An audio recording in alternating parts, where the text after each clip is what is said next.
I don't think I'll ever get sick of giant monsters. From greats like the OG Pacific Rim to the weird, artsy features like Cloverfield, this genre has seemingly endless entertainment value. Hell, I even enjoy the legendary Pictures Monsterverse movies. Their plots might be weak and their characters... How deep does this thing go, Ernie? Help. Goes to help. nearly insufferable, but Big monster! because of this love I have for giant monsters, Kaiju No. 8 was one of my most anticipated anime for 2024. I've been looking forward to it ever since I started reading the manga, and so far it's been fine. Good, even. Okay, personally, I think it looks a little too soft and squishy at times compared to the manga, but that's not remotely near enough to ruin the experience. I'm still having a great time watching it, and a major factor for that is the characters. I bet some of you are wondering why characters would matter in a kaiju story. I mean, we're here for the big monsters, not the lame human stuff, right? Unless they have giant robots. But the thing is, Kaiju No. 8 isn't a monster story. It's a human story. And at the center of it is its greatest asset, Hibino Kafka. Nothing about Kaiju No. 8 would be the same without Kafka. If he wasn't around, it'd probably just be a much less edgy Attack on Titan.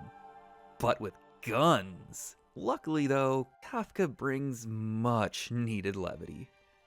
It would be so easy to tell a story about someone who despises kaiju, wanting to kill them all, but Matsumoto Naoya had a much different idea. Instead of making the next Eren Yeager, they made Kafka the total opposite despite having such a similar backstory, much to the series' benefit. Kaiju worlds are honestly horrifying. So many people die unnecessary deaths, so it's easy to see how bleak they are when they're not trying to distract you with the cool designs or epic monster fights. And a well-written story won't shy away from that fact. Just look at the magnificent Godzilla -1. But even with all of the terrible events that take place in its narrative, -1 is actually an optimistic tale. Just like Kaiju No. 8. Hibino Kafka has been dealt a pretty bad hand in life. Aside from living in a world filled with giant monsters, with death looming over pretty much every moment, he seems to lack the skills or talents required for him to follow his dream. After failing to join the Kaiju Defense Force many times over, he has become content to work in the closest adjacent job, and has lost his longest and closest relationship in the process. And it gets even worse when he is suddenly transformed into a kaiju himself after finally deciding to give his dream one last try. But it is in our darkest moments when who we truly are shines brightest.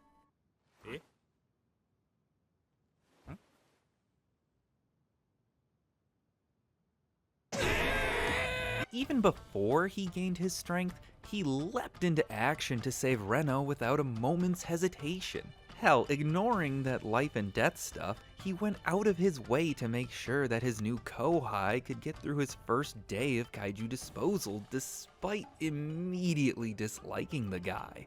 Helping people is just Kafka's nature.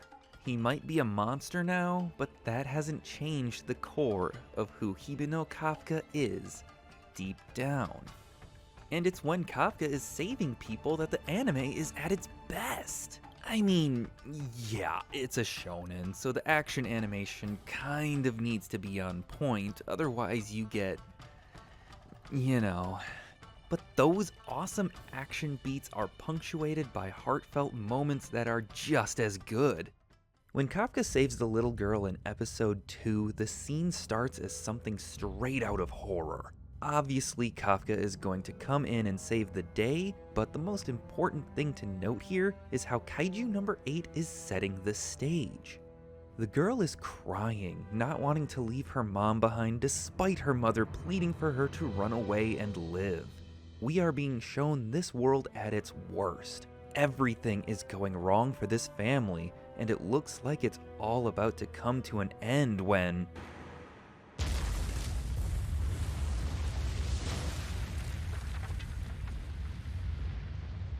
Immediately, we get a tonal shift into comedy as our big doofus of a protagonist fumbles through the entire next part of the scene. The balance of tones on display here is inspired, as many other stories would try to play this encounter as super serious. But Matsumoto-sensei understands that the characters are the most important part.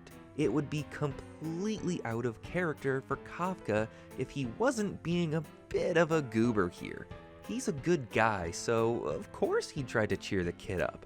But he's also a bit of a dumbass, so it makes sense that he'd forget just how scary he looks right now. The best part of the scene isn't the punch that takes out the kaiju, but what happens after.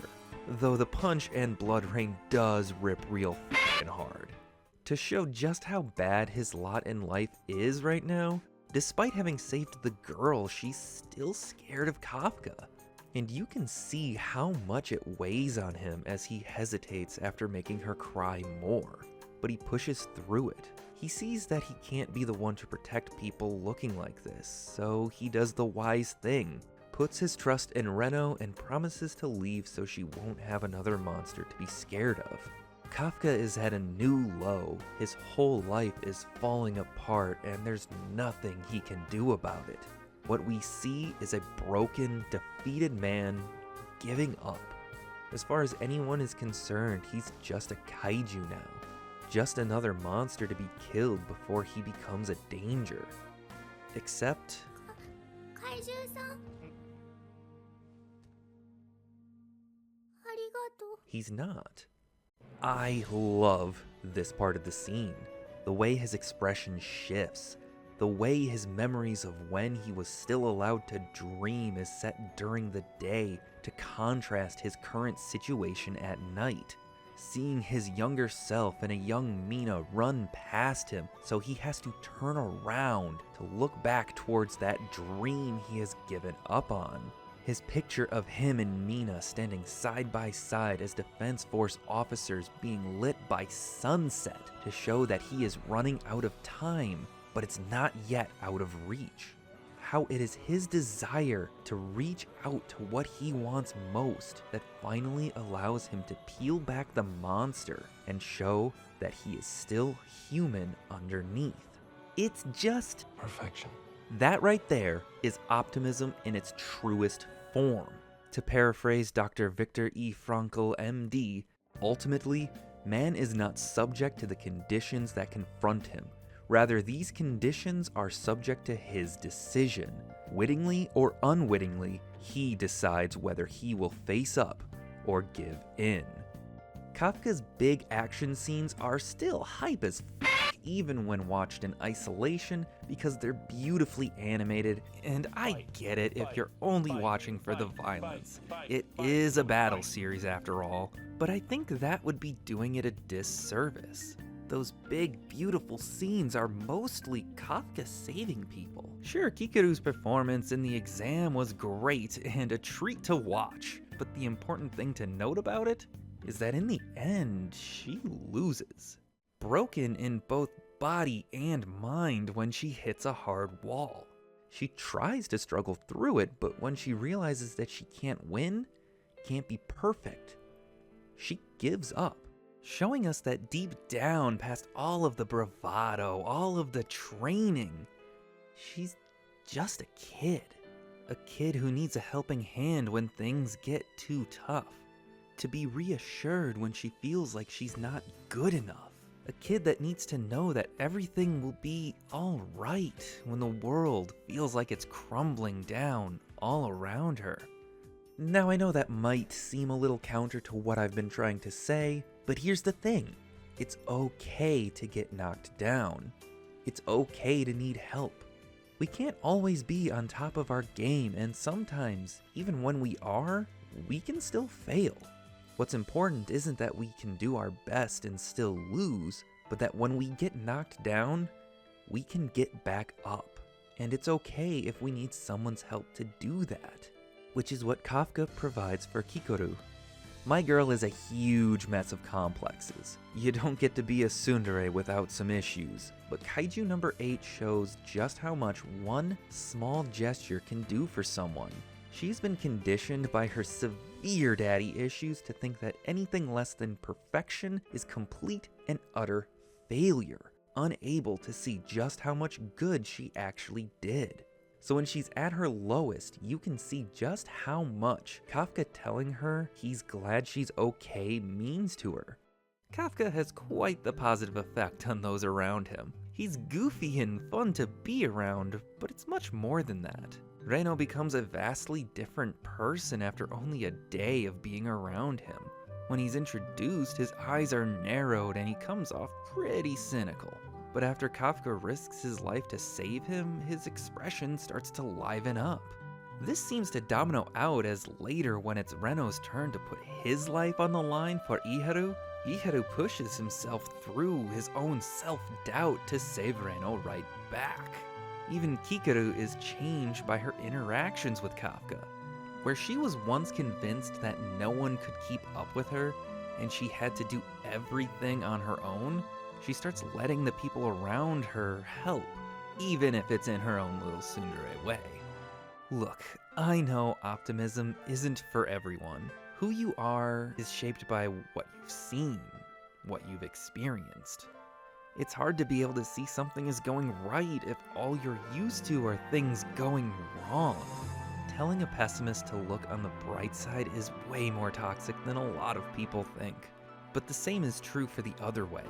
I used to lean way closer towards the pessimist side, and while I wouldn't say it's possible for everyone, as our situations are all vastly different, I chose to become an optimist instead. It's something I'm still choosing to be. And it's hard. It really is. But stories like Kaiju number 8 and characters like Kafka make it just a little bit easier. If after everything he's been through, Kafka can still choose to follow his dream no matter what misfortunes the world throws at him. If he can find joy and humor in a world full of literal monsters, knowing any moment could be his last, if he can still choose to be a good person despite everything pointing to him being a monster instead,